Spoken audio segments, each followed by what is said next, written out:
Hey everyone, welcome to Neighbor Science, the only podcast about political economy and anime. Mm-hmm. We're back. I'm Ryan Salisbury. I'm Chris Nivens. Yep, Chris Nivens. That's the other guy. We survived. Not me. I'm not Chris. Sometimes I am. Sometimes we switch. Yeah. Just to see if you guys get fooled. That's collectivism. Yeah. So sometimes, like in the middle of the episode, you won't even notice it. I'll just start talking like Chris, and then Chris will start talking like me. Yeah. Perfect impersonations. And so far, nobody's caught us. Yeah. So I don't know. Yeah. So yeah, we've been gone a while. Been busy with the holidays. Mm-hmm. We had some inclement weather. Yeah, that was a bit of the one day a week that we could do the podcast, there was literally a snowstorm. It was the only day we both had off, and it was also the only day where the snow actually affected anything. Yeah, I guess you had snow and we had like snow that turned into like freezing rain, which is literally my least favorite. Wintry weather. mix. Yeah, wintry mix. Make it sound like a commodity, actually. Wintry mix. $5 a pound. Like, oh, it's very wintry. Right. Makes it seem like it smells like spearmint. Like, oh, how nice. Actually, it smells like dirt. It's, like gasoline and shit. Yeah. So today we have kind of a fun episode for you. Oh, man, you know what? Casual. You know what we didn't do? We didn't get the food. We should have. Didn't think of that. Well, okay. Well, today's episode is about Chipotle. Yeah.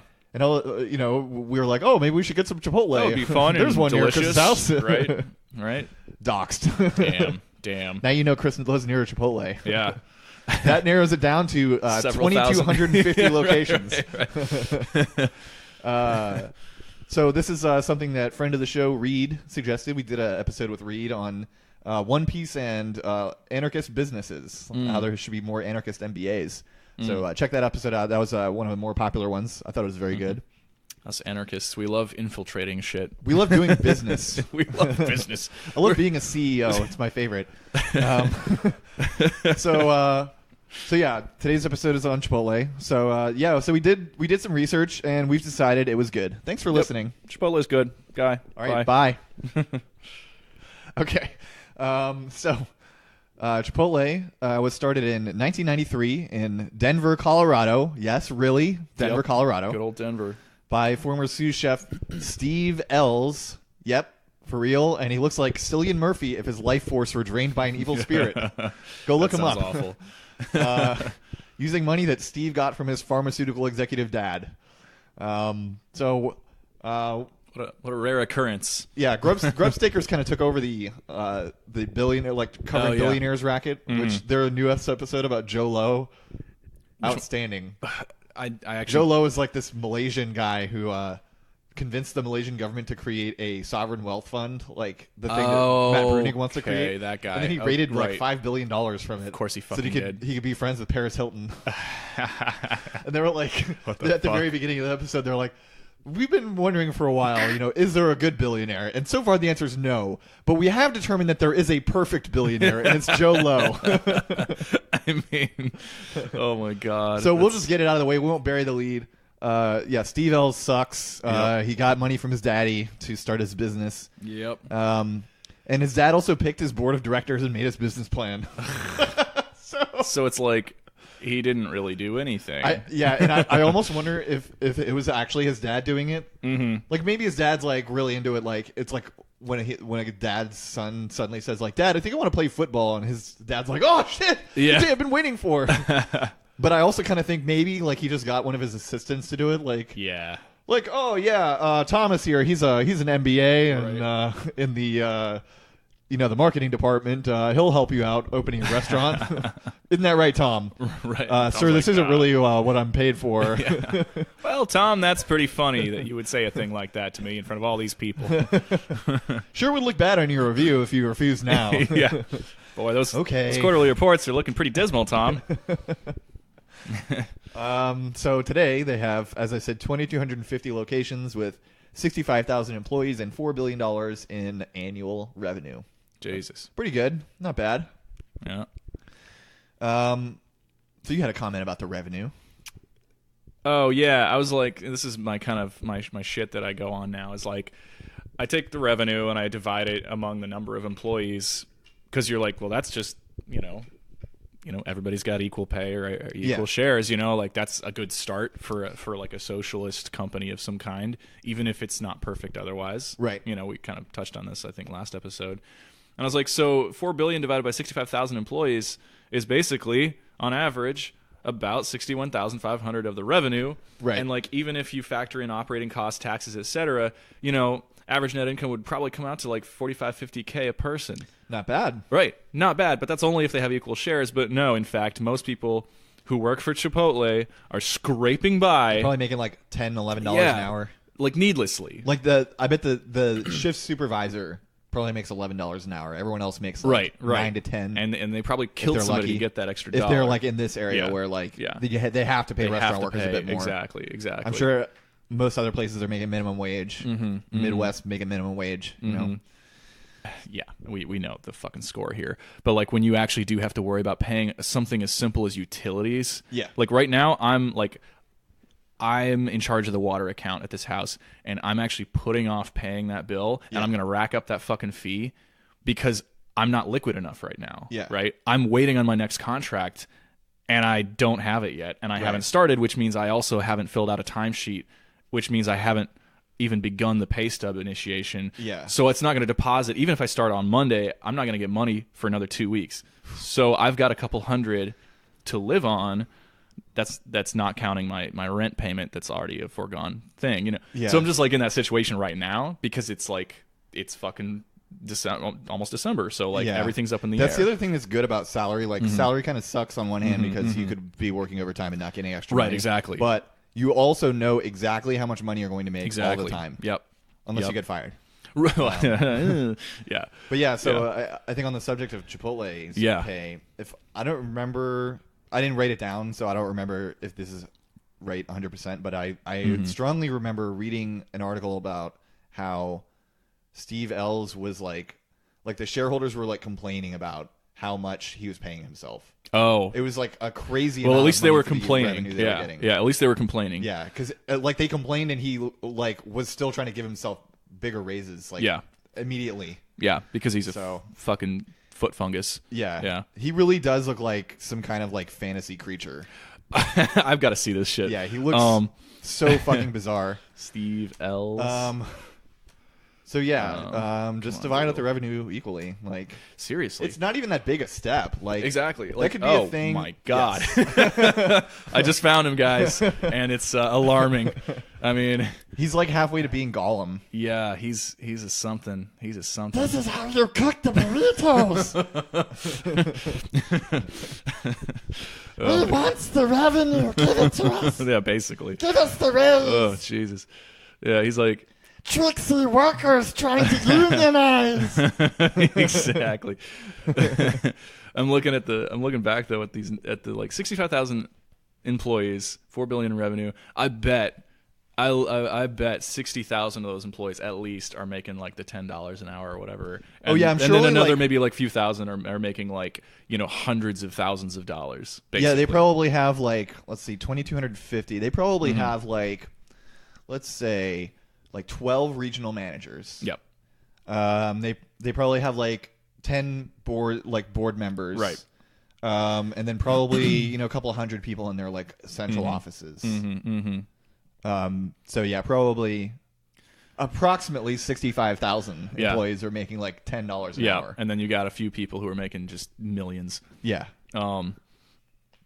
Yeah, a few like mid to senior managers making a few $100,000, just to like keep things in place. Yeah. Yep. But fuck those people. Yeah. Well, it's So not Denver- all bad yeah. because Chipotle has a policy of using locally sourced ingredients in free range meat. that's a good thing. Yeah. That's progressivism. I mean, it is unironically Blue like wave. good that Blue they're wave doing ingredients, that instead yes. of like using CAFOs. Well, that is good. Yeah. Instead of 'Cause basically, Steve Ells like visited a CAFO, which is, if you don't know, it's a concentrated animal feeding operation. That's a factory farm. Yeah. That's the technical word for it. So Steve Ells visited a CAFO, and he was horrified by it, as he should be. Yeah. Yeah. Well, that's one point in his favor, I guess. Yeah. So he decided we shouldn't do this anymore. This is bad. So Maybe if someone maybe that's what happened. Is he used to look youthful and happy, and then he saw it and it turned him. Yeah, like the end of Raiders of the Lost Ark, where he just like face melted into like he's like, oh god, but now he has to extract those billions of dollars or whatever it is. So unfortunately, he's not CEO anymore. But conceivably, if he were CEO, someone could take him to one of their workers' apartments, and he would be so horrified by it. Right. Be like, oh, I need to pay them at least $15 an hour. Oh Jesus. My god, jeez. There's 5 people living in their house. They don't even know each other. They're not even related. Oh fuck! What the hell? They're not related, and they're not having sex. I don't even understand how this works. Vacuuming their floor for them. What the fuck? Right? It's terrible.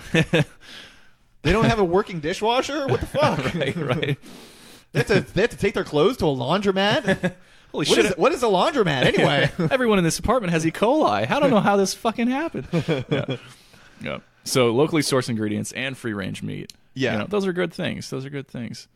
Yeah. So, it sounds good, and it is good. So Forbes says, it may sound great in a marketing pitch, and it may even taste better. No, don't mention ethics at all. Right, of course. It's actually a more ethical decision to let animals walk around before you kill and eat them than to just put them in cages. But right, whatever. Oh my god. Forbes is their finance thing. They're one of the better ones. They're not Wall Street Journal, but they're still a finance. Yeah, paper. Exactly. Yeah, Forbes. Every now and then I see something I like, but yeah. I think they were one of the few publications that was like, Brazil elects fascist Jair Bolsonaro. Yep. And instead of Brazil elects pro-business leader democratically. But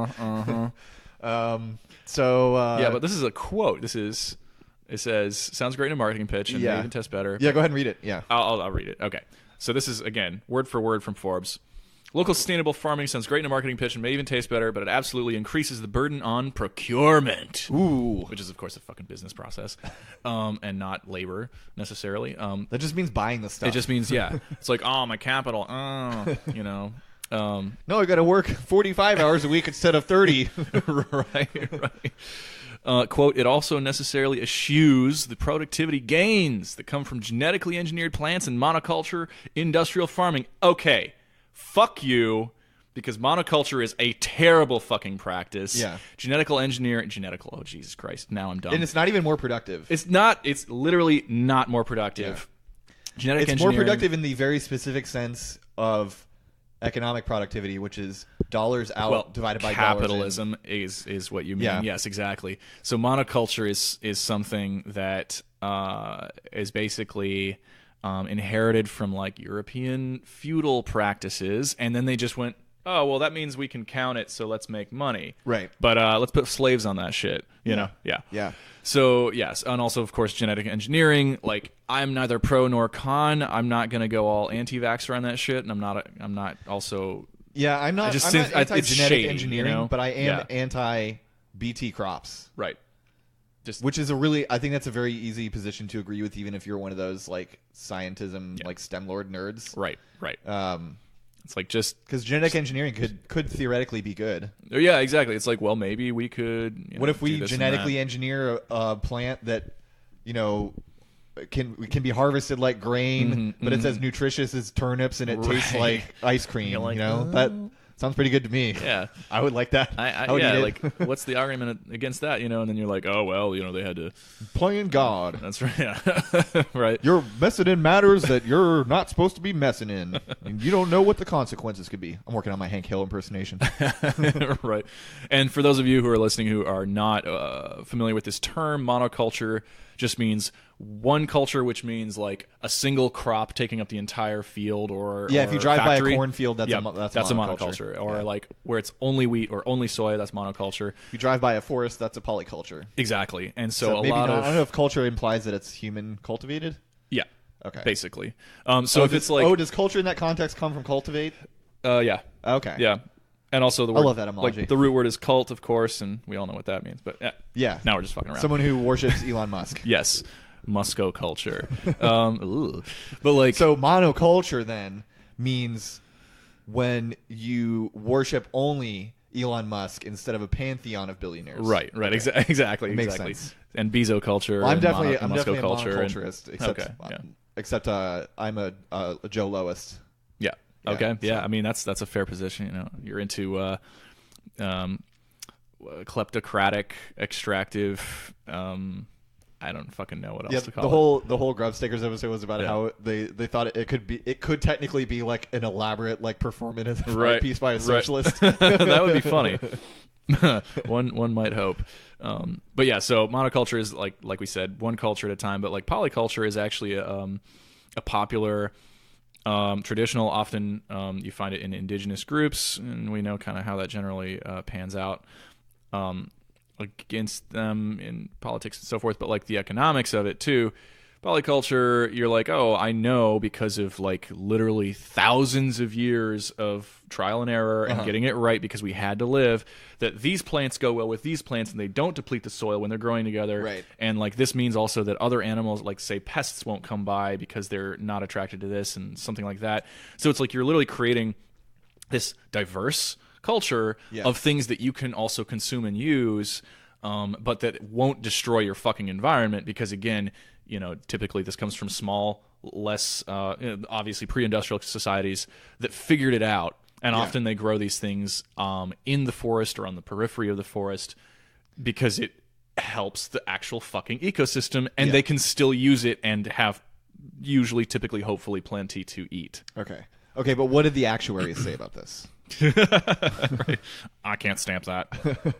But yeah, so monoculture. Where are the metrics? right. And monoculture is popular. That's really why monoculture it's taxable. is used, because it's less risky. It's less risky and it's taxable. It's easier to estimate what you will get from planting a giant cornfield than from creating like an elaborate forest ecosystem or a savanna ecosystem that produces a lot of food. Exactly. And because it's basically predictable in a couple of ways, not only quantity wise, but also because like you know what you're going to be eating every fucking time. Right. But that also makes, this is the other thing, monoculture is extremely vulnerable to things like blights and fungi and other things. And so... Yeah, I can't wait till we have one disease that wipes out all the crops in America. That's going to be really awesome. Gotta be great. Yeah. Whereas a polyculture, you're like, oh shit, like, you know, half of our sweet potatoes are gone, but we still have, say, beans and maybe corn, I don't know what the fuck, or a bunch of other things that grow next to it. I don't want to maybe eat some beans. berries. Come on, man. Well, that's your problem. Otherwise, just it's kidding, just corn. Yeah. There's no way I could be a vegetarian and not like beans. That's impossible. Okay, so, and also monoculture is easier to mass harvest and mass process because it's one fucking thing in rows. And so, of course, it's a huge pet of capitalists. Plus and that's what they put everywhere that they colonize. Plus all the nerds can think of a billion different things to make from one type of crop. Right, exactly. Corn syrup and... They just have to focus on one thing at a time. Acid and all that kind of shit. Right. Yeah. And that's not to say, again, like monoculture is something that capitalists tend to love, but they inherited it from feudal systems, like so many things, such as class structure. But like, you know, so of course, like we talked about the Kokudaka, which a lot of it really too was farming. like, a lot of it too was just ancient state systems as well. Well, exactly. Yeah, we can get into the force everyone to grow grains. It goes way back. This goes deep. We go deep. Monoculture goes deep. Yep, but it basically has to do with statism. But in this case, it's really interesting that Forbes is like, wow, what about monoculture? And you're like, dude, fuck off. Like, they're trying to do something right with the food, even if they are an evil business. So speaking of feudalism, Chipotle is notorious for having outbreaks of illnesses, much like the feudal era. Yeah. Well, medieval. Yeah. I really need to get out of the habit of saying feudal because apparently feudalism was like actually quite uncommon in the medieval period. So people characterizing it as like the feudal era is like not accurate. Okay. But, sure. Yeah. Very pedantic thing to care about. Anyway, right. So so we all know. Anyone who knows about Chipotle knows that there was a bunch of disease outbreaks. They had to close a bunch of stores. Yep. They took pork out of it for a while. Oh yeah, that's right. The pork. Yeah, and that was actually in 2015. It seems like it was just yesterday. Yeah. But yeah, that was 3 years ago. So I'm just going to go over all the diseases that they've had there. That's a fun thing to talk about. Yeah, diseases. Yeah, I love diseases. So norovirus is a repeated concern at Chipotle. That's the one that comes from your shit. Nice. It's usually spread due to a lack of hand washing. I think babies get it a lot. Yeah. Because they're fucking lazy. Like basically, if they have diarrhea, then that means they have norovirus. Yeah. Because their immune systems are just trash. Just trash. Just throw them away. Problem. No point in them even having an immune system. Yeah. So a likely cause of the lack of hand washing, from personal experience, is inadequate time for bathroom breaks due to pressure from managers, customers, and coworkers. Yes, I am saying that I worked in food service and did not wash my hands before returning to work. You don't have to worry about it so much, though, because it's not like I was cutting up raw meat like I would be if I were at Chipotle. But, I was grabbing coffee cups and stuff. So yeah, not the worst thing ever. Yeah. Well, it's interesting. I don't feel bad for it whatsoever because I did serve only rich people, basically. Yep. I worked in Del Rey, Alexandria, which is one of the richest places on Earth. Damn. So if anyone got sick, it would have been some smarmy rich asshole who had way too much money. Yeah. So I actually took a survey. Really? If you want to vamp for a second while I open this up. Yeah, I took a hand washing survey. Hand washing. Well, so the funny thing about the fucking hand washing thing is, like, of course, we both worked in food service. I still do on the weekends. And they always have, because of OSHA, because of everything else, these health inspectors and shit, they always have the signs or, like, the regs in your training that's like, 30 seconds to wash in hot water and all this shit. Yeah. And, like, I personally am... I'm not like a germaphobe, but I'm a big hand washer, so I usually take the 30 because that's for my fucking sake. Yeah, I've started doing that as well. Yeah, but like it's interesting how these breaks are from managers, customers, etc. Pressured to end quickly, and you're like, oh, I went to the bathroom, and they're like, oh, where were you? And you're like, well, I'm supposed to take half a minute to wash my hands, and then probably another half a minute to dry them and make sure everything's tidy. That's a minute. Yeah, because here's the thing. Usually, when you go into a shift at a quick service place, yep, you are going to you go to the bathroom before you start your shift. Yep, you're going to have to go to the bathroom about 2 to 3 hours into your shift. Oh yeah, absolutely. And that is also coincidentally when the rush will start. Exactly. So because it's engineered to be that way. Yeah. Yeah. So I mean, I don't know how many times. Obviously, you've got, in food service, you go on shift and then suddenly somebody's hopping up and down because they got to piss. Yeah. But they also have to respond to like 20 fucking orders. Right. In whatever capacity they have to do so. Yeah. And the ship. Whereas the manager's lounging in the fucking back. Yeah. The ship is so tight that if one person leaves, it's hell and it causes problems for like basically the rest of the night. Yep. Or maybe even the week if things go real bad. Yeah. Yeah. So yeah, I took this hand washing survey. I just gave it out on Twitter and my personal Facebook and the Street Fighters group on Facebook. So all I asked was, have you ever worked in food service? Yes, no. If they answered no, they don't get to continue. Right. Have you ever skipped washing your hands after a bathroom break? Yes, no, maybe. If they answer no, then they don't get to continue. So 62% of respondents, 10 people. So it's a small sample, 19 responses total. Yeah. So it's not representative, but it's interesting. Yeah. So 10 out of 19 people answered, no, I've never skipped washing my hands after bathroom break. They're like me. Like they can't not. Yeah. Gripped by anxiety. And so of the remaining 30-something%, 33 or so percent,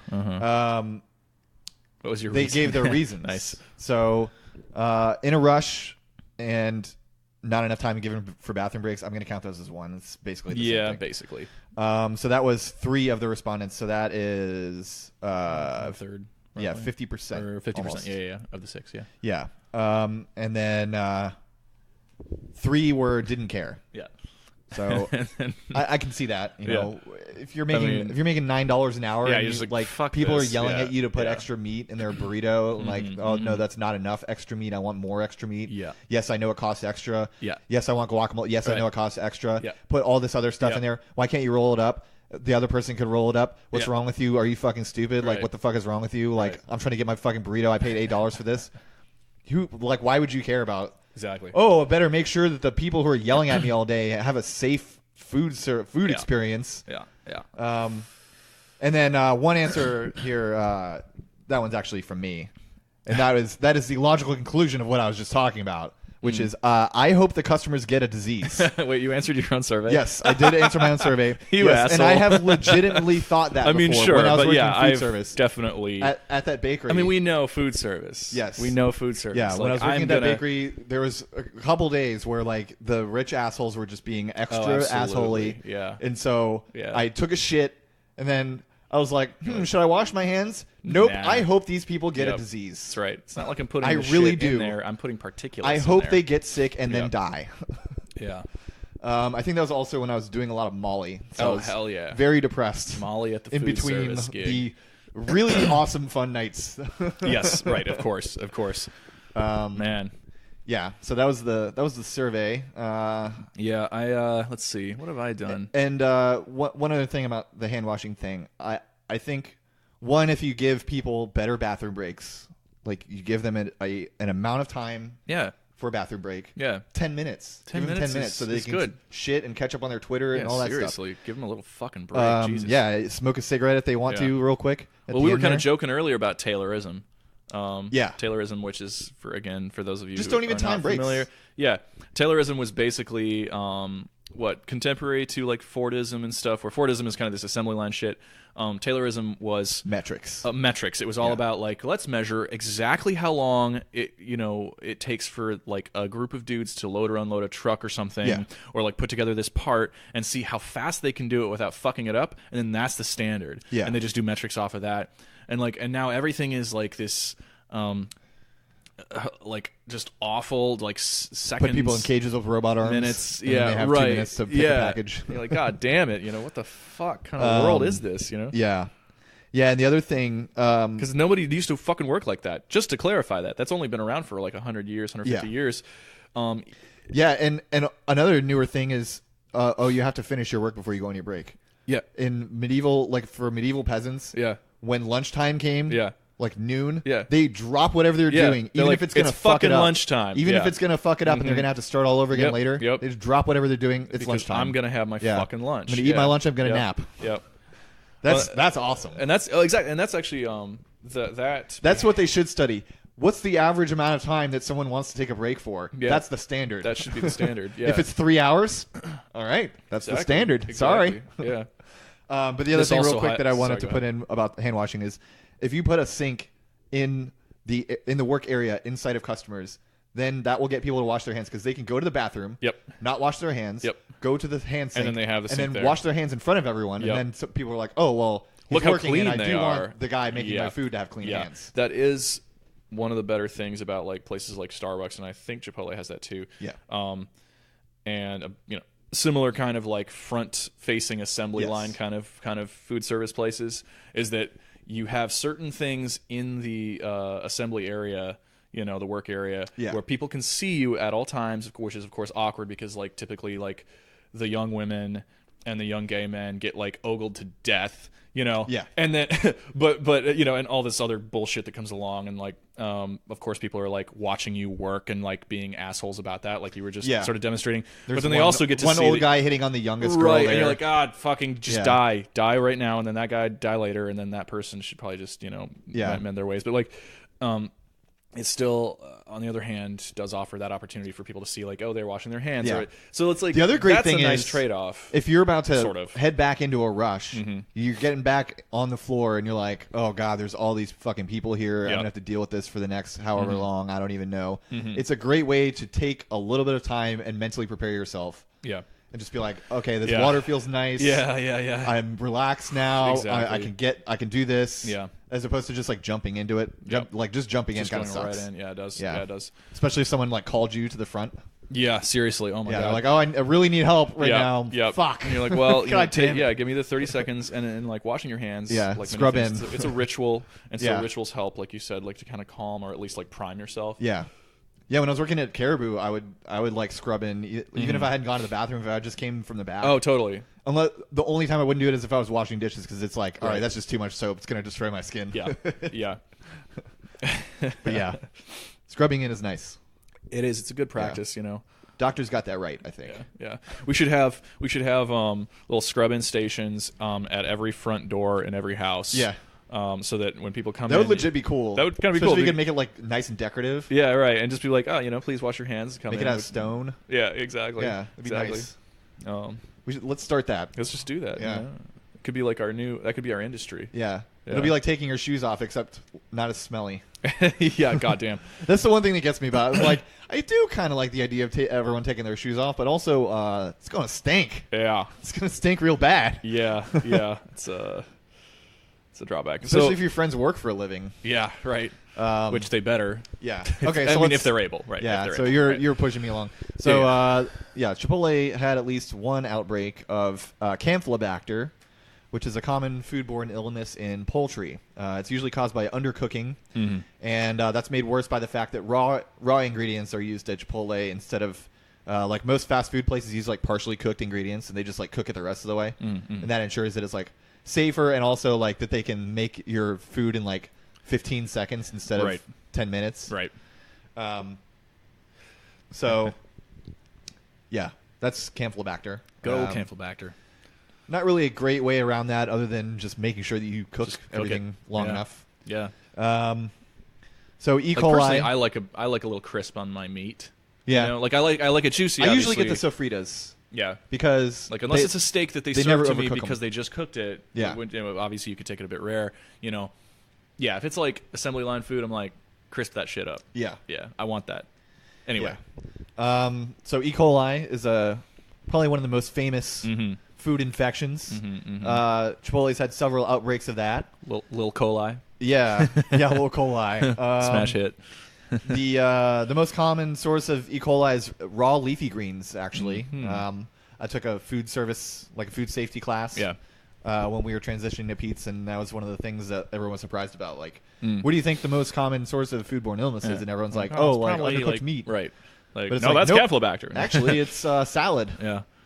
Well, it's good for me because I'm one of those like really picky people with texture problems and stuff with my Okay. food. I do not like raw leaves. People always Really? freak out in the States because they're like, well, but salad is good for you. And I'm like, I eat other things. Yeah. Like, I get fiber and other stuff You can from still other things. eat vegetables. I eat broccoli. Right. Like, I eat my, like, what, cruciferous? Is that what broccoli is? Cruciferous Yeah. veggies and, like, beans and shit. And, like, I get other food. Yeah. And, like, fruit and good shit like that. The texture and the taste of raw leaves is not worth it for me to get whatever the fuck is in there. Okay. Right. I like. So I'm not getting E. coli, everybody. I'm not Yeah. gonna get it. I'm not a romaine guy. Oh yeah. But I well, do- Romaine recently had was that E. coli again or was that Yes. something else? Okay. Yes. Okay. It was E. coli. Like a really bad one. I should have thrown that in. Really here, but- bad E. coli. Yeah. Not that standard stuff. Yeah, not that weak ass E. coli. Yeah, we want the primo shit. Yeah. Okay, and we're Roll back. your own.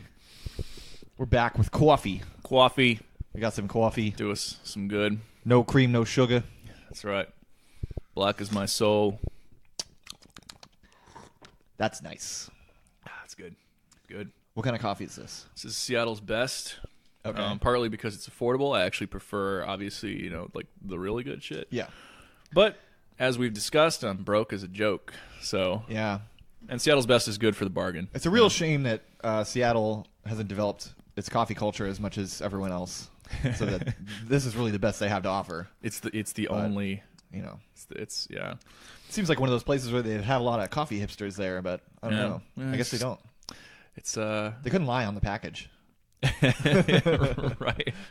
You could walk 3 miles across the city and not run into a single barista. It's a wasteland. Yeah. So speaking of baristas, the most public outbreak of foodborne illness at Chipotle was an E. coli outbreak in October 2015. That's the one that we all know, that hospitalized 21 people in 11 states. So there was a lot of people that were infected, but a lot of them they weren't sick enough to have to go to the hospital. I don't think anyone died.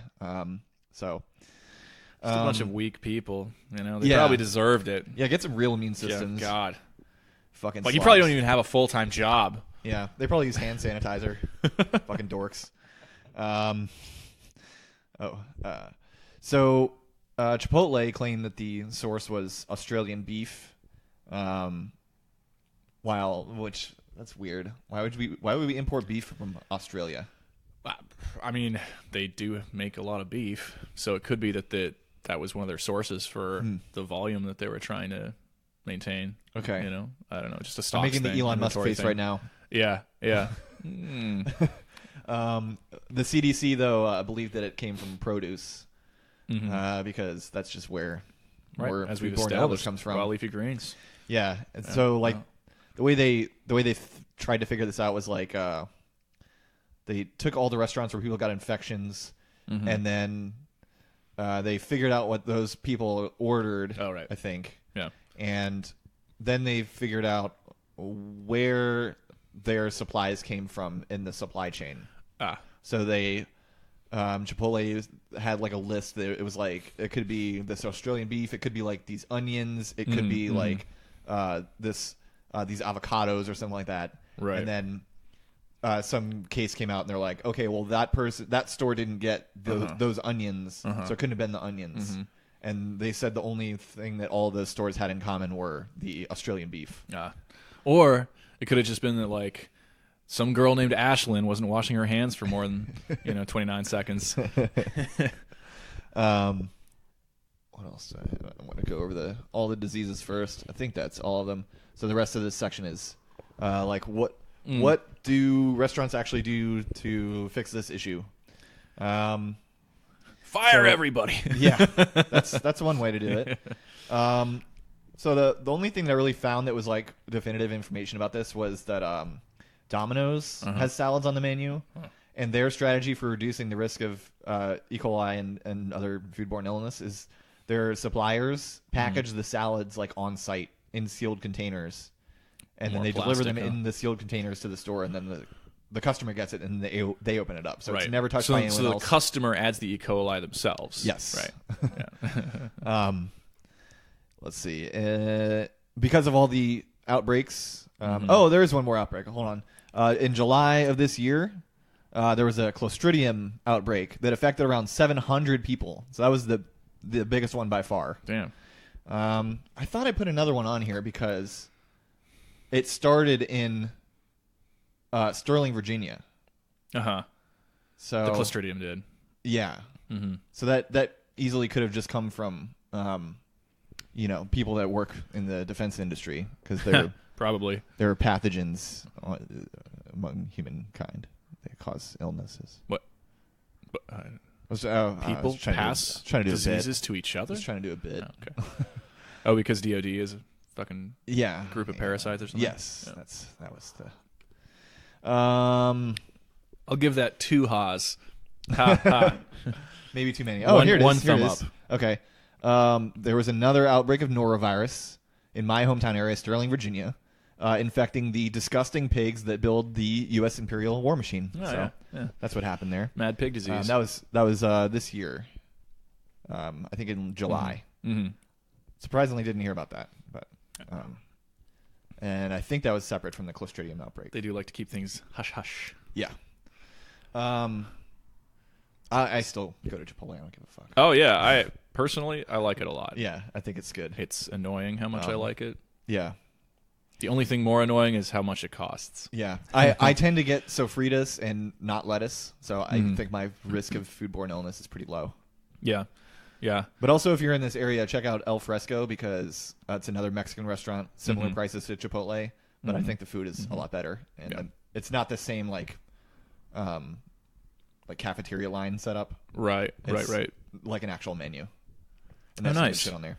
They have like Mexican street style tacos with just like onions and cilantro and the meat. That's awesome. That shit is great. That sounds fantastic. Anyway, so because of all the food illness outbreaks, Chipotle reported in 2017 that sales were down by 36%. And this is a really specific measure of sales where they take the same stores and they look at 1 year versus another year in that store. So just in that store, same store sales were down 36%. So that's very bad. Yeah. And around 60% of its most loyal customer base was like actively avoiding going to the restaurant. Damn. So, I mean, I remember that I did. I definitely stopped for a while. I stopped for a while.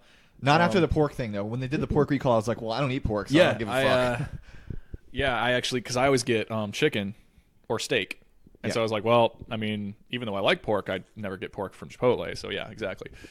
Same Well, if deal. you've never gotten the sofritas, it's very good. Yeah. When it first came out, I tried it.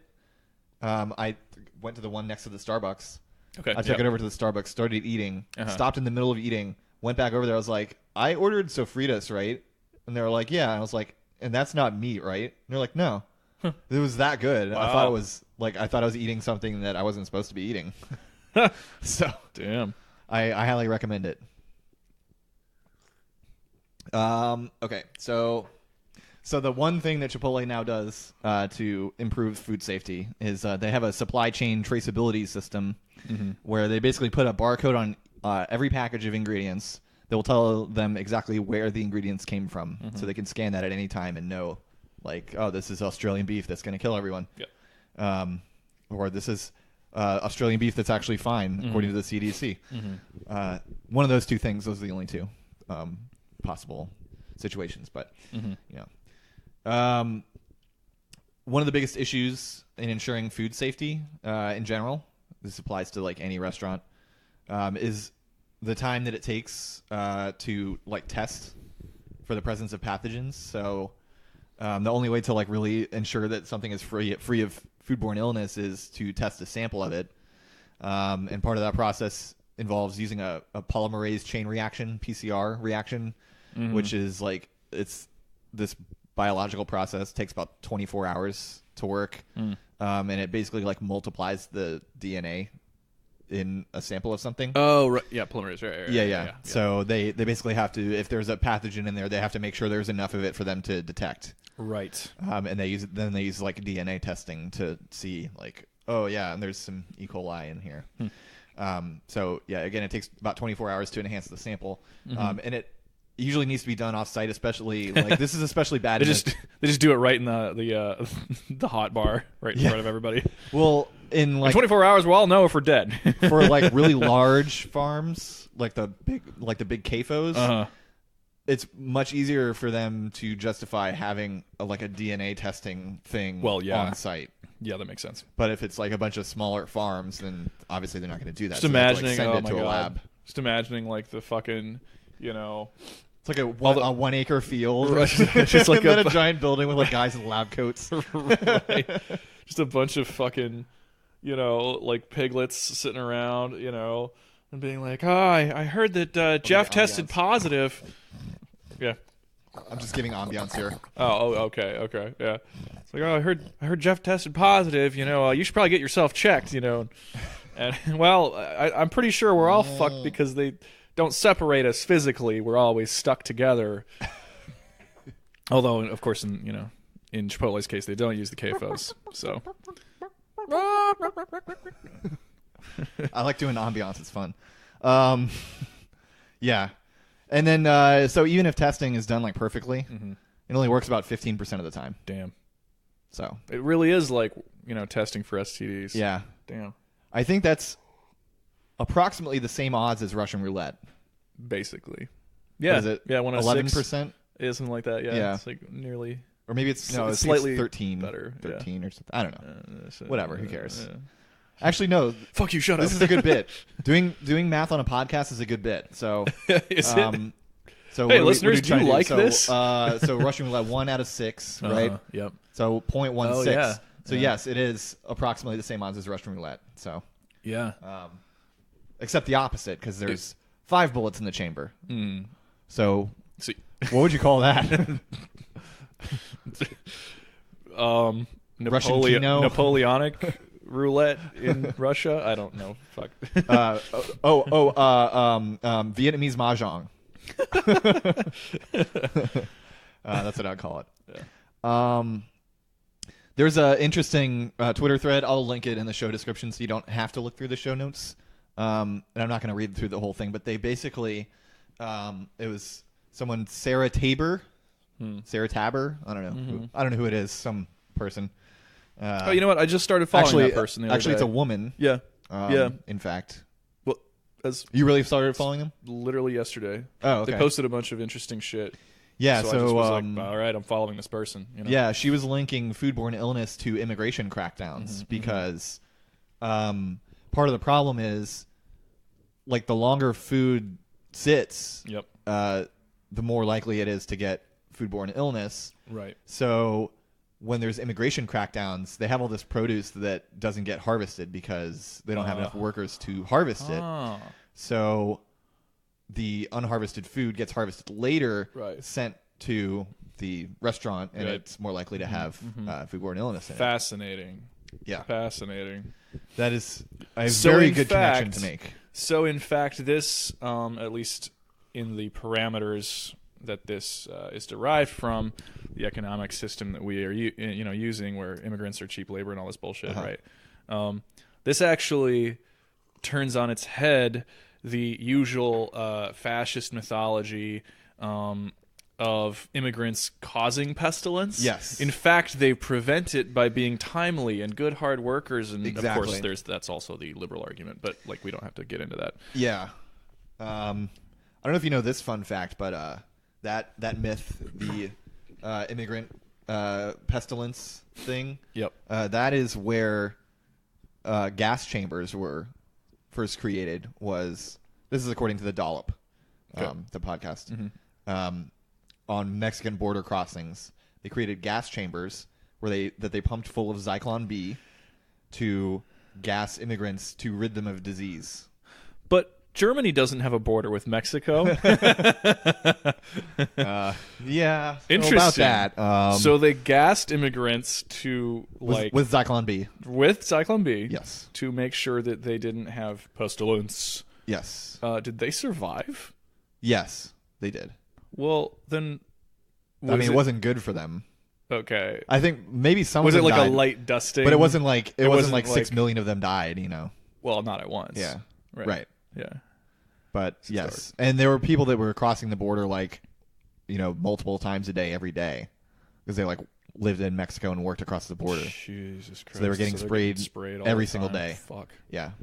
Anyway, so I think the only stuff that we have left is the boring shit. Okay, so let's do the 2018 changes first. Oh yeah.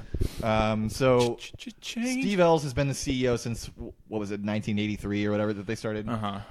He stepped down this year because he's a weirdo and he's not doing too good. Sales are down and he doesn't like when people wash their hands. Right. He goes into every restaurant and tells people that just wash their hands to go back in the bathroom and shit on their hands again.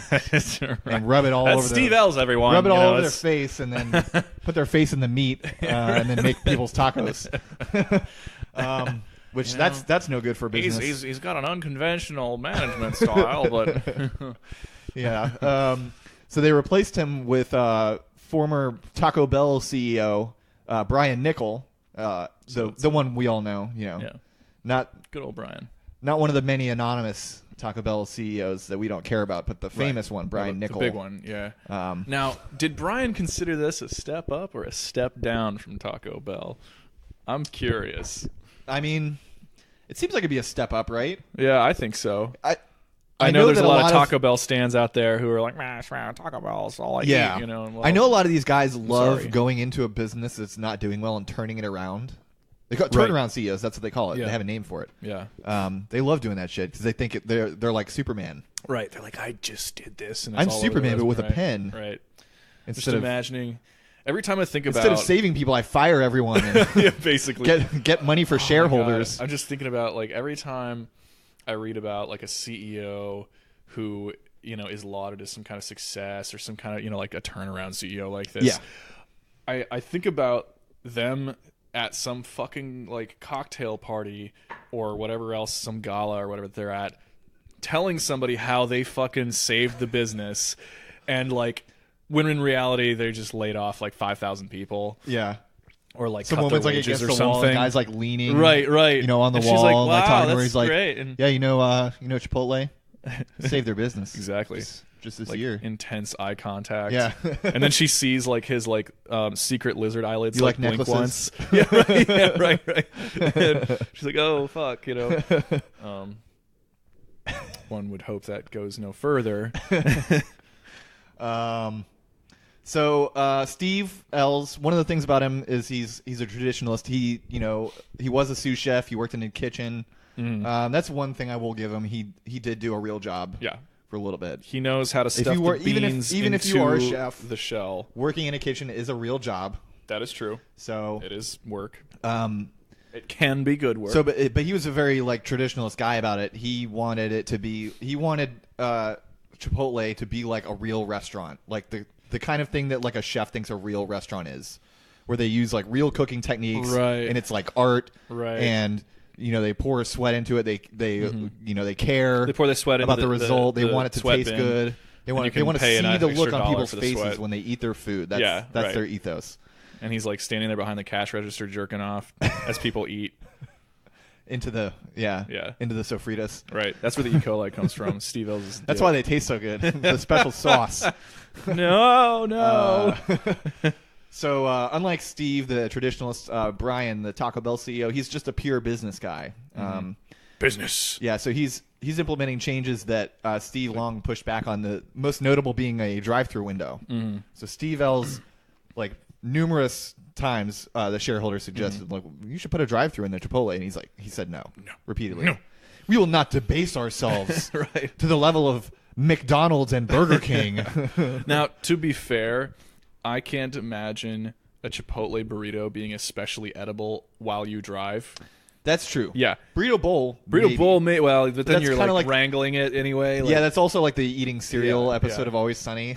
Yeah. But like burgers are basically designed because they're a sandwich, let's be honest. And sandwiches were invented by the Earl of Sandwich to be held in one hand while he played cards.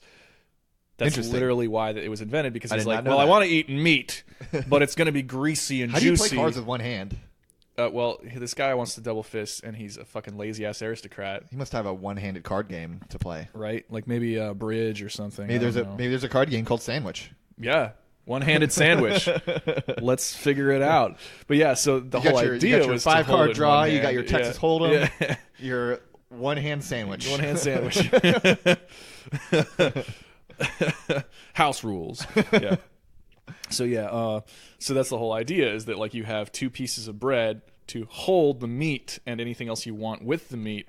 So basically, he created a type of meal that was a bracket of another type of meal. Yeah. Right. Like anything that he could put on his plate, sliced meat and pieces of whatever, he wanted to be able to hold it and eat it, while he played. And so he put bread around it, and that was his method. And that became the sandwich. And now we have burgers, which are, a particular special kind of sandwich. Here's my problem with that. If you have food on a plate, you can use a fork one-handed. Oh, I agree. But it's also possible that, like... Did they just eat with their hands back then or something? Yeah, basically. I mean, they didn't use utensils. I think they ate with like knives, forks. So you look at a fork, because a lot of places I know still hand eating is like a big thing. Like, I know Laos people, they'll eat with their hands. Oh yeah, totally. Yeah, like lots of people eat with their hands. Yeah. It's a normal thing to do. Yeah. And one might even chopsticks say is just eating with your hands, but polite. Exactly right. Cleaner and daintier. Okay, so let's just finish up the sure. Brian Nickel back to actually shit. So they're also adding some Taco Bell like items like tostadas and quesadillas. So they've always had quesadillas, but now it's like actually on the menu, and they have like equipment to make it well. Yeah. They're also following the Panera model of online ordering with a pickup shelf. So if you've never been to Panera, people on the internet love shitting on Panera.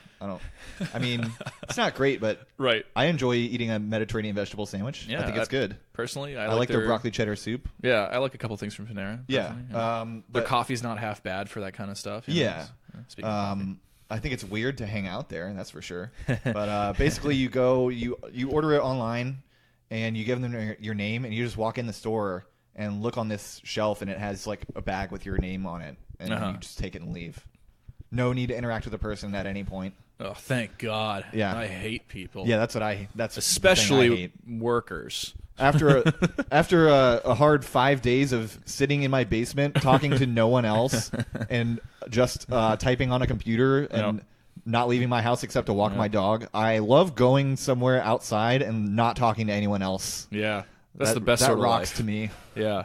Welcome to the tech sector in the Northwest.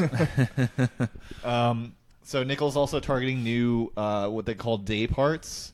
That's sort of a self-explanatory term, but I didn't know exactly what it was. It's basically a business term from broadcasting that divides the day into different sections. So instead of like hours, it's like daytime and like prime Segments. time and late night and all that stuff. So they're applying that to restaurants. So there's smaller restaurant chains that were using this kind of framework to increase revenue by running like a fast casual operation during the day when people are just trying to get lunch and go back to work, and a full service dining service at night when people are off work and they're trying to relax. Right. And then they will also put like happy hours and like late night drinks and shit like that. Yeah, that makes sense. So that's what they're going to try and do with Chipotle. I don't know how that's going to work. That's just what the article said. Well, we'll see, won't we? One of the biggest day parts that restaurants have targeted in the last bunch of years is breakfast. So breakfast has grown to 24% of all fast food visits, with most of the growth happening since the 2008 recession. So I think part of that is probably people are working more hours. I was just going to say it's because people are working more and they are hungry as fuck. And on the move. But I think That's also there was American. just not that many options for like good breakfast before. It was like McDonald's and that's true. Yeah. And then they realized like, oh shit, like we could compete, blah blah blah, or like get like ask anyone like what's a good place to get breakfast outside the house. Like I don't think you're gonna get any answer besides McDonald's. Yeah. That's just You're it's like, McDonald's I guess breakfast. There's breakfast at McDonald's. Now get it's some like, hot cakes, get some hash browns. Yeah. I don't think I've ever eaten a hot cake. No. I've had their hash browns. I don't know why that seems like it'd be gross, even though it's like, well, pancakes are just batter. That are cooked on a stove and then drench it with sugar. But somehow it seems like McDonald's would fuck that up. Hot cake just gives me so many like weird mental images. It's just not a good name. Yeah. I think that's the problem. Hot cake. Just call it pancakes. Yeah, you're like, well, I mean, like, I get that there's cold cake, which is like normal cake. Yeah. But hot cake. Okay, so the last section is Chipotle has tried to apply its model of fast, cheap, quality food to other types of cuisine. What could go wrong? Because every kind of food operates the same as a burrito. Do you want to start on this one? Sure, yeah. So apparently they started this Shop House Southeast Asian Kitchen back in 2011, but after about 7 years it closed, so I guess recently? Yes. Yeah. It wasn't really the sort of bland, sugary food like you find at P.F. Chang's, which is definitely a lot sweeter than I like, or Panda Express, which is like meh. So fucking bland. It's just like, yeah. Have you like they have like just the vegetables there? Like you can buy just the like prepared vegetables, and it's literally just like crinkle cut carrots. It doesn't, and like it's like I could do green this. onions. I could literally go to the fucking grocery Actually, store. I don't even think they use green onions there. Jesus. It's like it is the most Americanized Asian food. Yeah. Far above it really any is. Chinese restaurant, and far above because I don't consider Panda Express to be a Chinese restaurant. No, none of these. These P.F. Chang's is pretty bad, but like it's nothing even comes close to Panda Express and how like bland and white it is. Yeah, it's crazy. Yeah, it's not the best. Please go somewhere else if you go to Panda Express currently. Right. Please go anywhere else. You will experience much better food unless you like have some kind of problem where you can't eat. Like you would literally be better off going to like your grocery store to the frozen food section and finding one of those like stir fry bags. Yeah, go to H Mart. Yeah, go to fucking H Mart. Prep food at H Mart. That shit is good, actually. Some Asian market. Yeah, get stuff with MSG. Yeah. MSG is not bad for you, by the way, unless you get a migraine from it, which is apparently a thing that happens. It's not though. It's like it's like sulfite allergies. It's not real. Well, okay. We just found this out recently. Splitting hairs. My mom claims to have a sulfite allergy, so she can only drink like certain kinds of wine, which aren't. It's not sulfite-free wine. It's I can only drink certain it's like kinds Prosecco. of wine, but she can drink Prosecco. So like Diane was looking up sulfite-free wines recently because she was like going to get wine to bring to Thanksgiving, and then she found this article that was like, yeah, that sulfite allergy thing. Like there are people that have sulfite allergies, they go into anaphylactic shock. Okay. So if you think you have a sulfite allergy because you get a headache after you drink wine, what's happening is you're getting hungover. Right. Yeah. Well, I don't drink champagne or white wine because they fuck me up like headache wise. Yeah. But red wine, I could drink red wine literally all day. Red wine. I drink sake. That's my favorite. Hell yeah. Which is technically not wine, actually, but Yeah. It's technically rice wine. it's technically beer. Yeah, exactly. So let's see. As soon as I read that they tried to do a Southeast Asian place, I was like, what the fuck did Not they good. try? Like, Yeah. because, But apparently they would just put it all into a good. bowl. There's things you could do that could be good. Well, sure. I mean, look, I can tell you how to do those things. Like okay, let's say you got like a noodle soup base, sure. a fried rice base, Yeah. and then I don't know. Those two are probably adequate to start. And then you say like, oh, I want pork, or like pork belly. Right. I want bean sprouts. Right. I want green onions. Yeah. They could do that kind of thing. Oh, totally. So there's this place, there's this chain, I guess, here in D.C. that I haven't seen elsewhere. Maybe just, I don't know where this chain is based out of, called like Bibimbap or something, which is, which is like this, I mean, that's just a Korean dish. Well, no, I know. But Yeah. like they call it, like it's Okay. what they call like Bibimbap or Bibimbap. And they basically do the like the Boop bop, Chipotle. beep bop. Yeah. Beep bop, boo boo bop. Bop. And it's just like a Chipotle style, like sort of Americanized Korean thing where they white rice or purple rice. You got like your bean sprouts. You got your like Purple rice. It's actually good. It's fucking good. But yeah, it was like that's actually pretty good. But that's only because like Apparently the problem with Shop House was Yeah. that like the food was decent. Oh really? But they just threw it all in one bit. It was like burrito bowls. Everything was a burrito bowl. They just Okay. threw it all together. Yeah. So Well, all the 'cause you flavors can- got muddled together. It was just like confusing like and you not can good. Yeah, exactly. You can do that if you know how to fucking combine things. Yeah. But like if you, especially if you're like not working with the like good combinations to start. Yeah. You know, and you're not like restricting kind of like how that goes. Like yeah, you If just you're a fucking- restaurateur, do what I said. yeah, Have like three different like commit bases. to some genres. Yeah. Like you're gonna get fried rice Yeah. or noodles or Right. noodle soup. right. And then like And, they like- just pick what meat and like what Right, vegetables and like they want. maybe That would recommend work, I some think. things exactly. Yeah. yeah. I think that would 'Cause work. Part of the issue. That's kind of what excuse me. Chinese restaurants are already. Yeah. Part of the issue, I think, in this case, because I never went to this place, but based on what you're saying, is like Southeast Asia has, like many places, but distinctly so, has an incredible diversity of food types. Oh, yeah. Of spices, of flavors, and of things that you can combine. And things that you probably shouldn't combine, Right. Or things that you can eat That side was one by of the other side. complaints about yeah, that. Yeah. Things you can eat side by side in the same session, but shouldn't be part of the same dish. Yeah. Right. Yeah, like there's I want like tom kha Yeah. and like some like curry yeah. and like And some fucking wontons on some that. fucking vegetable lo right. mein. Like what the fuck are you thinking? You know, like, and since people don't necessarily know what they're looking at, then they're gonna get some weird flavors out of that. Yeah. Yeah. Okay, so there's that. That closed recently. This company also tried to start a burger place called Tasty Made, as in tastily crafted, not tasty made as in delicious virgin sacrifice. Right? Like, just imagine being like, was let's like, go to wait, what? Tasty Made. And you're Oh. like, the fuck did you just say? Like, I'm going to get me a Tasty Made. right. Jump off your long ship with an axe, you know. It sucked, apparently, and people complained about the quality, apparently, and Yeah. it closed after 2 years, which is not a good run, folks. Yeah. And they blamed Lancaster, Ohio, for not liking it. Yeah. Was this the only place that they based it out Yes. of? Like, okay. Yeah. It Well, opened in Lancaster, Ohio, look, and they're like, if- well, the problem was Lancaster, Ohio. I was gonna say, you know, if Buckeyes don't like your shit, then you're not doing too well. Yeah, Ohio is the test market Yeah, of America. like if they so- don't like what they're eating, like they don't have very It's high not good, standards. folks. Yeah. This is like the one of the traditional industrial zones of the U.S. So like, if they can't handle it, then you're shit. Yeah. Okay, what is this? Pizzeria Locale? Yeah, I forgot to capitalize. Okay, yeah. I was like, what? Okay. It's a partnership that Chipotle is part of, and it's the only surviving restaurant outside of Chipotle itself, and Yeah. it's a pizza place. Is it just like Domino's That's or it. something? That's it. Yeah, it's wow. a pizza place. So they just have a pizza place. Yes.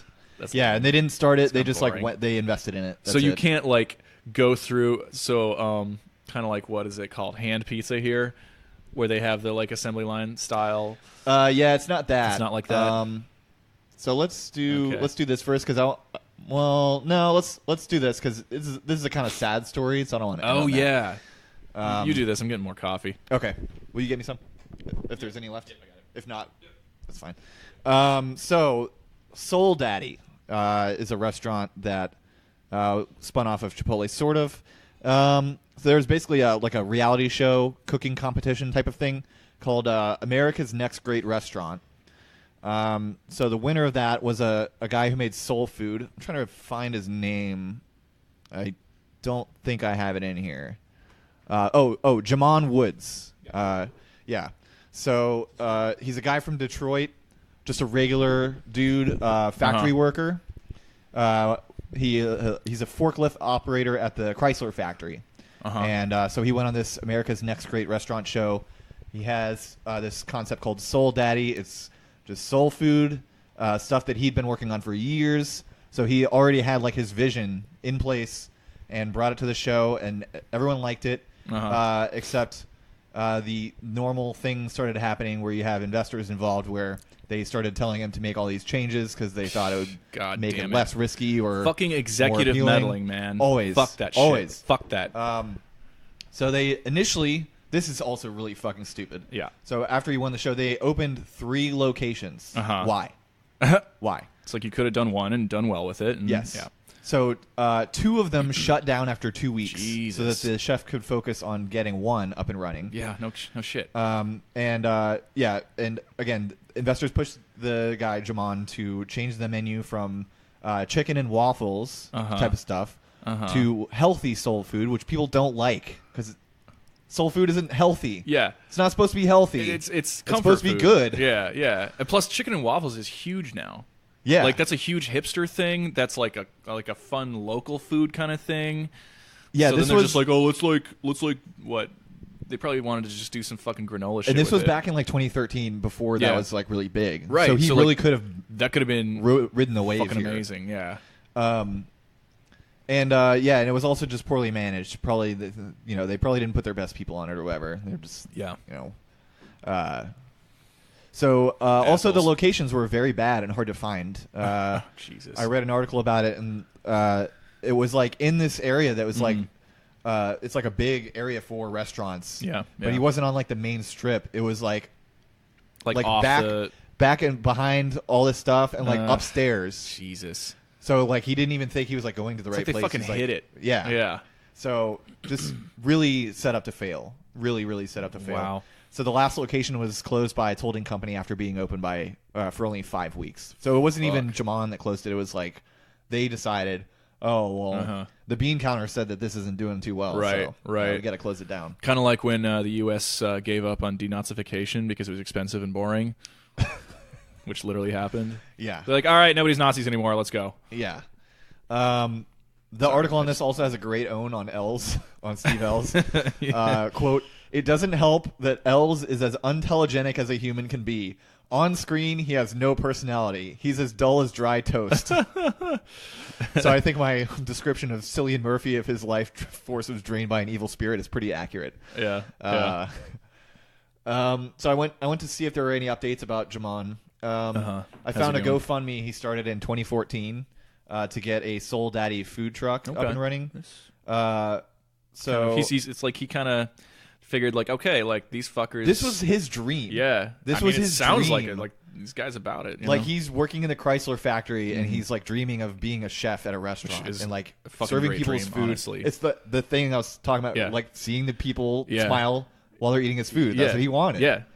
Which is I think that's a good dream to have. You know? It's a great dream. It's a very pure thing to want. It is, and I think that a lot more people should be able to do that. Yeah, because it's a fundamental part of like communal. If that's why people life. are going into business, I would not have nearly as much of a problem as I do. Absolutely with it. Right. Where like you got Zuckerberg who went into business because he wanted to like fuck girls. I was just gonna say like the creepiest creep on people. fucking business model. Yeah. Oh my god. This guy has a very pure motivation for wanting to start a business, and so he set up this GoFundMe to get a food truck. He's only asking for $2,000, but he still only got $1,600 for it. Well, I hope he fucking made it. So apparently, Oh yeah, one of the other things. Okay, this is stuffed away in the comments. So again, he's from Detroit. Chrysler factory worker. Mm-hmm. So when they were going to open these 3 restaurants, he went all in on it. He bought a house in Lakeville, this is going to work.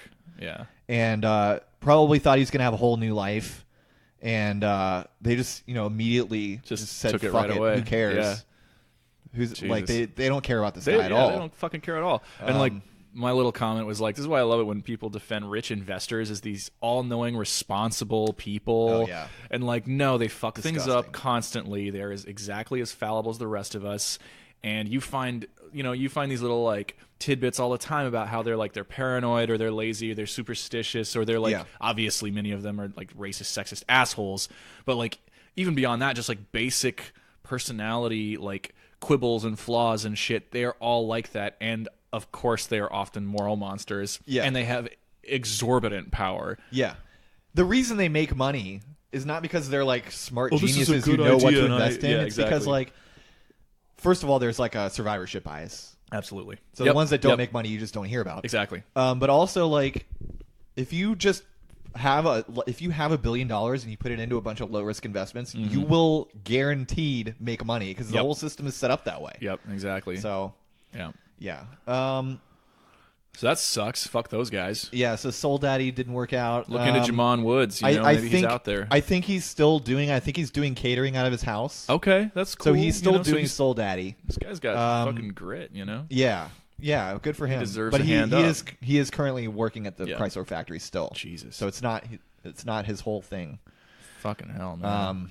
Yeah, so that really sucks. I really hate that. Yeah. Here's the thing about L's paying himself. So he and his co-CEO. This sounds like something from Step Brothers, like co-CEOs. Right. Yeah, we're co-CEOs now. Deal. Yeah, exactly. Right. So they gave themselves $300 million out of the annual revenue by the early 2010. So this is before mid-recession too. Yeah, current numbers. So like 6 to 15% of the total revenue they were making, they were paying themselves. Christ. That sucks. And they still wanted more than that. So God damn it. Also in March of 2017, Steve Ells went to a restaurant and he screamed at his server for pouring his wine with the label facing the wrong way. Jesus. It's like he wanted to make sure that there wasn't like a cartoon skull and crossbones on it or something. Like, because he just knew at that point how fucking horrible he was. Is this French wine or is this just something with 3 X's on the label? Right, exactly. God. Oh my God. Yeah. Somebody should just beat him to death in an alley. So I think this is something you wrote here. This just kidding. Chipotle I didn't just advertise violence. That's a bad idea. Yeah. So Chipotle is interesting because there's like, of course, there's these like competitors that do similar shit, and we've kind of gone over a couple of other food service contenders that have a similar kind of like assembly line model or cafeteria line model. So I listed a couple. We all know Qdoba. And I just put meh underneath that. Yeah, I've never been there. I've been there. That's actually where I first started getting this stuff. Okay. Before I knew about Chipotle, because in Michigan, where I used to be, Qdoba went there first. Okay. And then Chipotle penetrated, and then Chipotle. Sounds sexy. Sounds sexy. It's not though. My girlfriend does that shit all the time. Sounds sexy. That's between you and her and God, and the Holy Ghost. But yeah, Qdoba was there first. But like, I appreciate that they like tried the same thing, but they just do not taste the same, right? Like once you've had Chipotle, you're like the salsas are better, the cheese is better. Yeah, so I think spices are very good. Exactly. So I think again that kind of goes back to like Chipotle might be run by a bunch of fucking lizard people, just like everything else.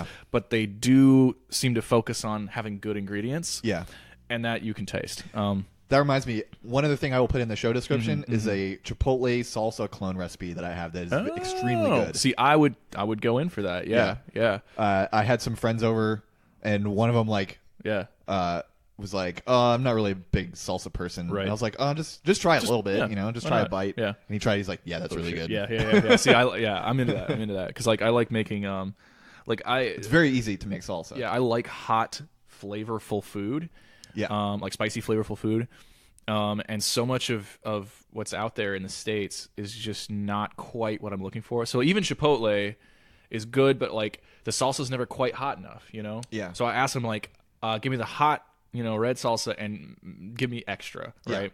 Oh, I should And bring they you still some don't kimchi put that next much time I on it. come It's over. not that. Do you like kimchi? Yeah. That's fine. Okay. I mean, I'll bring you some. I'm less into like pickly food, you a so it's little one. like, yeah.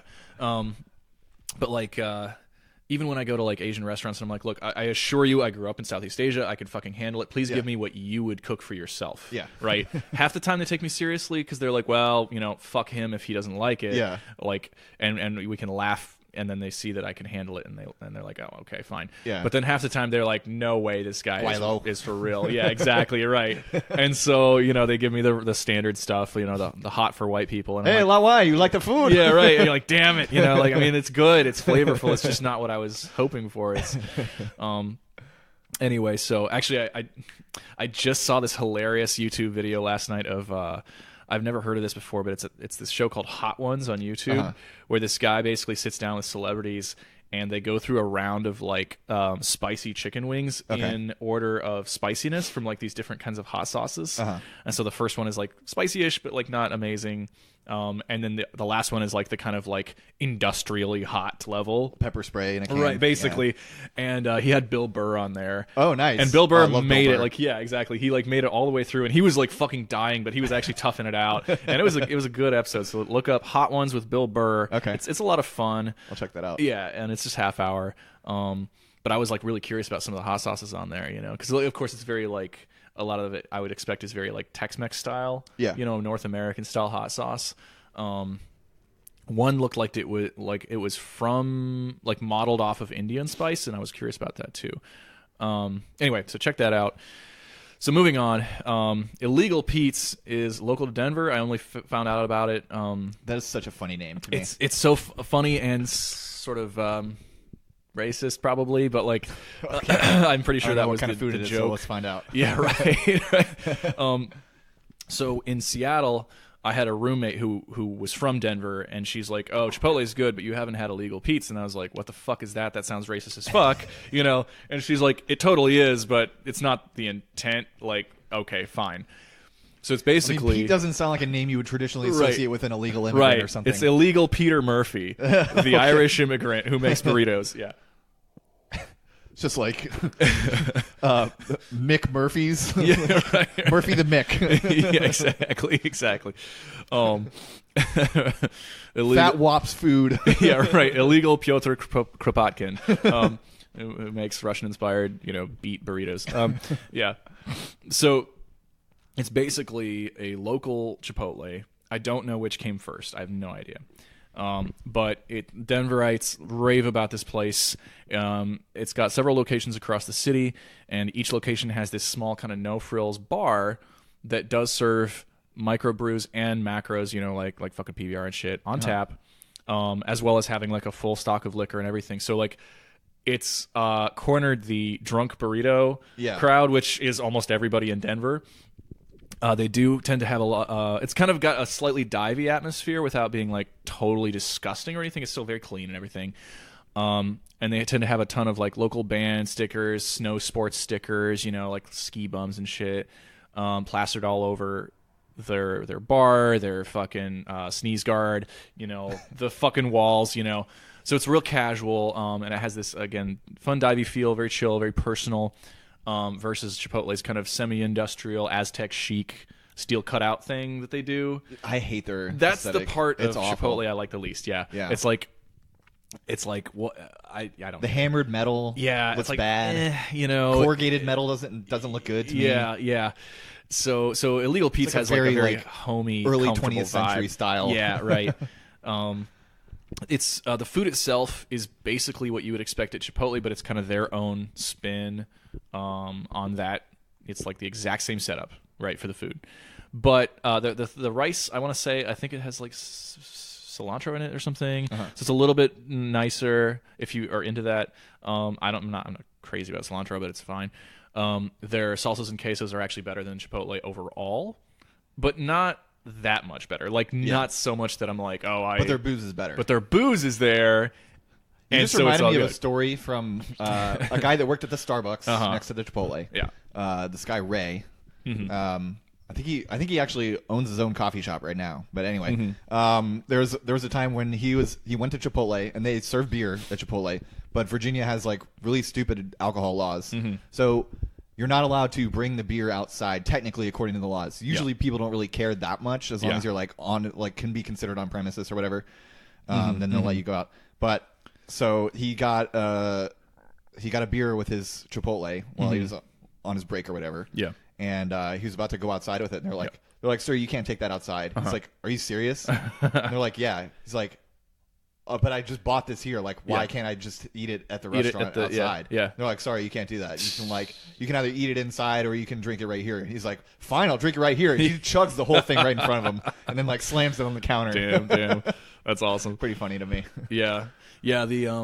So there was an illegal Pete's right by campus, University of Denver, and that was like everybody's hangout, of course, because it's like basically around the same price as Chipotle for roughly the same amount of food. Yep. A somewhat distinct, salsas and whatnot, and of course there's beer, there's mixed drinks there, whatever the fuck else you want. And so people would go there to study, to not study, to hang out, to not hang out. And it was open. It's open, I think, later. I think it's open till like 2 or 3.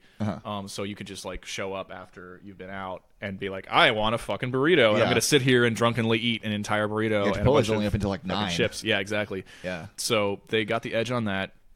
So overall, it's a better place, but it's not extremely different in terms of the food quality. But Denverites love it. I would go for the better atmosphere. Exactly. I basically ended up going for the atmosphere and for the booze. And also they would have like the location by the university anyway. I don't know about the others. They have like this is where it would be good for Chipotle to add a drive-through window. Exactly. And pick up Right. They'd be like, we could maybe pull Nobody's some of that going away. there for the atmosphere. Yeah. People that eat in Chipotle are kind of sad looking. Usually, yeah. But like the illegal Pete's by campus had an outdoor patio. Okay. So you could see, and the bar faced both ways. Nice. So you basically could, if you were lucky enough to get ahead of the crowd, go get your fucking burrito inside, walk back outside into the patio, and order a beer or whatever out there, and just chill outside with a burrito and a bunch of beer for as long as you want. Obviously, that's fun. Yeah, it was great. Anyway, so that's that. But Denverites love Denver, so they love illegal Pete's. They think it's like the best thing in the world. I think it's good. But moving on. You guys also did Chipotle, though. So there is that. It's a bit of a local rivalry. It may be national, but like it started with you. Yep. The next one is Cava Mezze. Have you been to that one? I walked into one once, but I didn't stick around. I was kind of in a hurry. And I don't know many of the locations. The only one I've been to is the one in Gainesville. Okay. Which is like... I think there's one downtown, unless I'm thinking of something else. I don't know. I think there is, because I think Diane went to... one downtown. I feel like there's one downtown on a field trip or something when she was on a field trip with her kids, and then found out they opened one in Gainesville. Okay. And by the way, the place that this one is in Gainesville is like, I think it's one of the worst places on earth. It's like the logical conclusion of the suburban strip mall to the most ridiculous possible degree. Yeah. It's like the town center setup. It's like just this huge, massive commercial center, just acres and acres of oversized versions of the stores that you see everywhere in the country. Like anything you can think of, Target, fucking Starbucks, Panera, all of the generic places that are everywhere in the country. They make versions of them. They're twice the normal size, and then they just put them all in one place, and they just have parking like all around the edge, and then you're supposed to just walk around and like shop and eat for hours and hours. It's like a mall but outdoors. Wow. And like 10 times the size of a normal mall. So that's where this Cava Mezze place is, and it's actually good. I like it. It's basically Chipotle for Greek food. So there's a couple different bases that you can get, and you pick what stuff you want in there. And I've only eaten there once, but I enjoyed what I got. It was very good, and it seems like it's very healthy as well. Cause it's Greek food, so. Right? Yeah. Also, very easy to get vegetarian food. So. Oh right, yeah, that helps. Yeah. Yep. So if you haven't been there, I would recommend it. Yeah, I should honestly go actually try it sometime because it sounds good. Every time I've passed it, Yeah. Unless it's like, again, an entirely different restaurant. It looks good, Yeah. There's also one I didn't put down here because I just remembered it just now. It opened up near my parents' house. I don't know if it was a chain or if they were trying to make it a chain, but it was a Chipotle for Italian food, basically. Okay. So it was like pastas. So like Italian burritos. Yeah. Like a pasta burrito. They take a lasagna noodle, make it into a burrito. Giant that ravioli. Good, but giant ravioli. Oh my god. Yeah. Fucking calzone. It wasn't good. Yeah. I didn't think it was very good, so wouldn't recommend that one. Oh, that's too bad. I mean, pasta's so fucking easy to make. Like, yeah.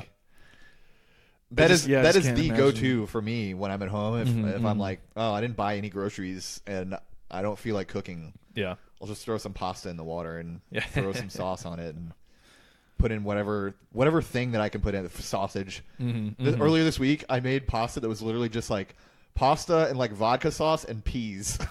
Like frozen peas that I microwaved. Nice. Kind of gross. Yeah, but like you work with what you got. Yeah, and what you have energy for. I was craving like pasta with Alfredo sauce and peas because that would actually be good. But right. it was tomato sauce, so it's like this is an abomination, but I'm gonna eat it. But yeah, last but not least is our old friend Subway. Yeah, Subway, which is obviously invented to compete with Chipotle. And did not precede it by like decades. Not doing too good against Chipotle, I don't think. Well, it's probably because Chipotle locations. Isn't associated with pedophiles. Yeah. I don't think they're making a lot of money right now. It's like if you had to choose between E. coli and pedophilia, it's a tough one. It is a tough one. Yeah. What does make the decision easier for me is the undercover business tyrant street fight episode they did with Chipotle or with Subway. Undercover business One of tyrant. the most incompetent people I've ever seen. Oh my god. Incredible.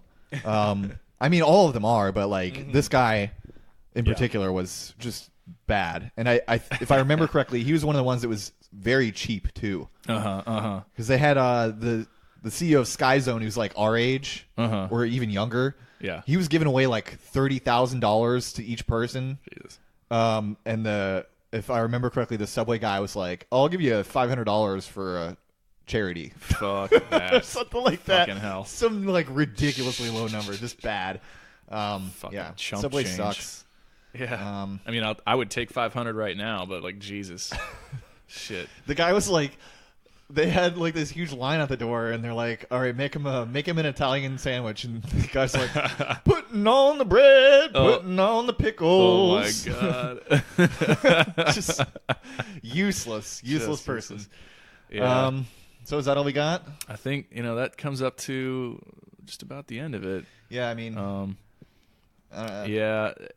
Whatever. That's it. But, all right, we're done. Thanks for listening, guys. Yeah. Twitter, NeighborSciPod. Yep. Handle of Rye, Solidarity_Goth. Yep. That's us. Instagram, Facebook, Neighbor Science. Patreon. Give us a rating on iTunes, etc. Yeah. Send us coins. The website is not Post Scarcity Magazine. That's a reflex. You fool! The website is neighborsciencepodcast.com. So go there. We have lots of tags on all our episodes, so you can find any topic you're looking for. We haven't done an anime episode in a long time. Nope. But if you're looking for some anime episodes, we got a few on there. Yeah. Just search the anime tag. Anime tag. Bye. Bye. Nice. What a weird ending. Yeah.